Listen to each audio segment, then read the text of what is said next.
Delhi law firm में आपका स्वागत है, जो पूरे भारत में न्याय और कानूनी जागरूकता के लिए आपका भरोसेमंद कानूनी साथी है। आज हम एक बहुत ही संवेदनशील और विचारोत्तेजक विषय पर बात करने जा रहे हैं। अगर कोई पति अपनी पत्नी के साथ विश्वासघात करता है और किसी अन्य महिला के साथ संबंध बनाता है, तो क्या पत्नी उस महिला मित्र के खिलाफ कानूनी कार्रवाई कर सकती है? क्या वह अपने अपमान, मानसिक पीड़ा और भावनात्मक आघात के लिए मुआवजा मांग सकती है? हाल ही में दिल्ली हाई कोर्ट ने इस मुद्दे पर एक महत्वपूर्ण टिप्पणी की है, जिसने पूरे देश में चर्चा छेड़ दी है। न्यायमूर्ति पुरुषेंद्र कुमार कौरेव ने कहा कि अगर किसी शादी का टूटना किसी तीसरे व्यक्ति की वजह से होता है या पत्नी अपने वैवाहिक अधिकारों से वंचित हो जाती है, तो वह उस तीसरे व्यक्ति के खिलाफ सिविल कोर्ट में जाकर हर्जाने का दावा कर सकती है।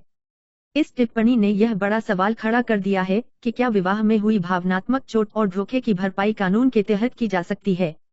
यह टिप्पणी उस मामले में आई जिसमें एक महिला ने अपने पति पर दूसरी महिला से संबंध रखने का आरोप लगाया और उस महिला मित्र से 4 करोड़ रुपए के मुआवजे की मांग की।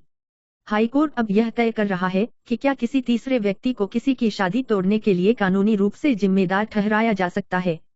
अगर अदालत इस पक्ष में फैसला देती है, तो यह भारत का पहला ऐसा मामला होगा जिसमें विवाह तोड़ने वाले तीसरे व्यक्ति को नुकसान की भरपाई करनी पड़ सकती है।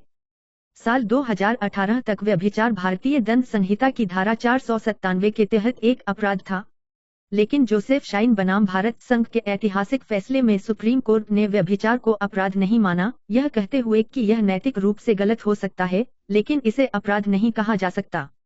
हालांकि अदालत ने यह भी कहा कि व्यभिचार तलाक का वैध आधार बना रह सकता है।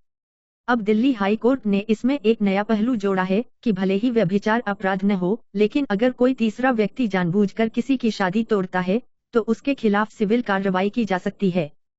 यह मामला व्यक्तिगत स्वतंत्रता, भावनात्मक न्याय और विवाह की कानूनी सुरक्षा पर एक नई बहस खोलता है। इसका फैसला समाज और कानून दोनों के लिए वैवाहिक संबंधों की समझ को एक नई दिशा देगा।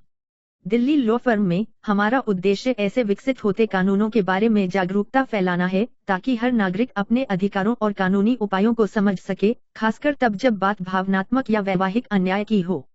अगर आप या आपका कोई परिचित विवाह, व्यभिचार या अलगाव से जुड़ी किसी कानूनी समस्या का सामना कर रहा है, तो दिल्ली लॉ फर्म से मार्गदर्शन और कानूनी सहायता प्राप्त कर सकते हैं। हेल्पलाइन 9990649999। धन्यवाद।